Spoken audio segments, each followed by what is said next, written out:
Quesnel is a city in the Cariboo Regional District of British Columbia. Halfway between Prince George and Williams Lake, at the confluence of the Fraser and Quesnel rivers, it is on the main route to northern British Columbia and the Yukon.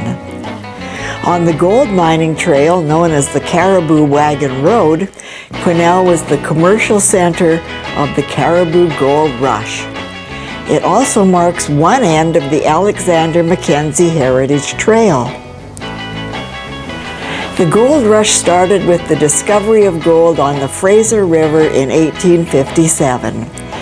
By 1859, the rush had reached the Quesnel River.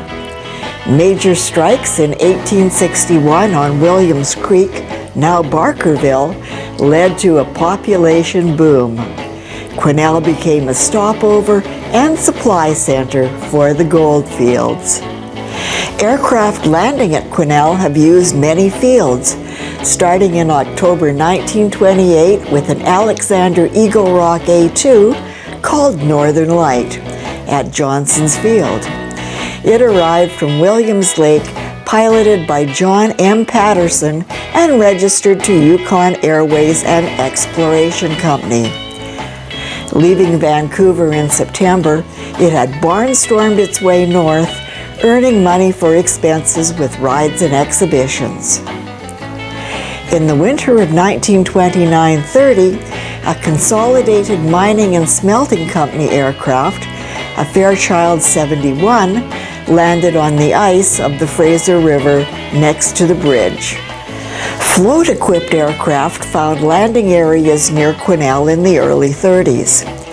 In summer 1930, a Junkers F-13, operated by Airland Manufacturing Company of Vancouver, landed at the fork of the Quesnel and Fraser Rivers at the old Sternwheeler Riverboat Landing. It was based at Prince George's 6 Mile or Tabor Lake. And here we have Canadian Pacific Airway Barclay Grow CF-BQM taking off from the Fraser at Quesnel in 1942. On January 14, 1933, Wilson Brothers Mine near Findlay Forks summoned a Ginger Coot aircraft from Quesnel to pick up a seriously ill employee. The employee died before the aircraft arrived. The aircraft landed on the 18th but was weathered in. A takeoff attempt resulted in a broken ski. Repairs took 3 days. The temperature dropped to minus 62 degrees Fahrenheit. The government telegraph operator at Quesnel had alerted an itinerant aircraft to the possibility of a search. The pilots held until the 30th before departing in their Waco Model ATO for Ashcroft after Coot's safe return to Quesnel. In March 1933, a Ryan B-1 Brougham belonging to Ginger Coot Airways was being prepared for the day's activities. The crew preheated the engine with a blowtorch. The aircraft caught fire and was quickly destroyed. Pilots of wheel-equipped aircraft heading to Alaska preferred the inland route on the Fraser River to Prince George, then west to Hazelton before entering Alaska. This was due to an absence of airfields on the coast between Vancouver and the Panhandle of Alaska. In May 1934, Frank Dorbent had flown a Ford Trimotor to Seattle from California en route to Alaska. Dorbent was chief pilot of a new airline that intended to provide scheduled service between Fairbanks, Cordova, and Anchorage using the first Ford Trimotor in Alaska. Taking off from Seattle's Boeing Field heading to Prince George, he had underestimated time and fuel. Over Nazco, some 80 miles west of Quesnel, he made a precautionary landing in a swamp meadow belonging to Mike Ranger. Ranger provided a hearty meal of moose meat and fresh fish. Dorbent, pilot John Glass and 8 passengers spent the night in a haystack as Ranger's cabin was too small for the party. At first light, Dorbin and Glass lifted off with only crew and 1,800 pounds of freight, intending to return after obtaining fuel. Early in the morning, they arrived over Quesnel and landed at Bakersfield.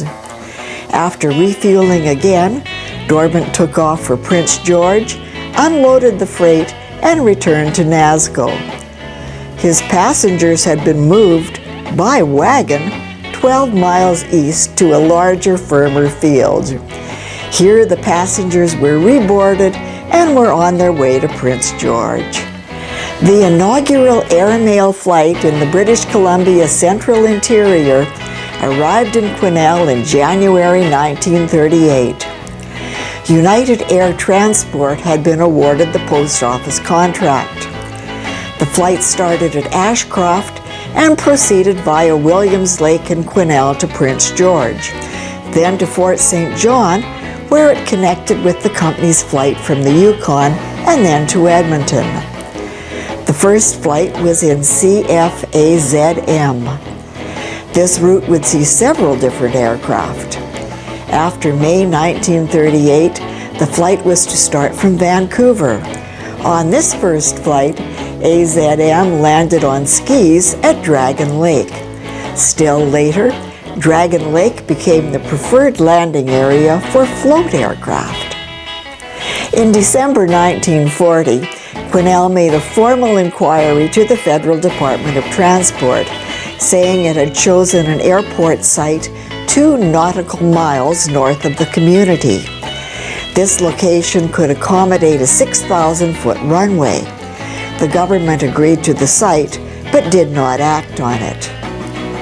In 1942, the Department of National Defense in Ottawa decided to develop the field as an intermediate airport between Williams Lake and Prince George.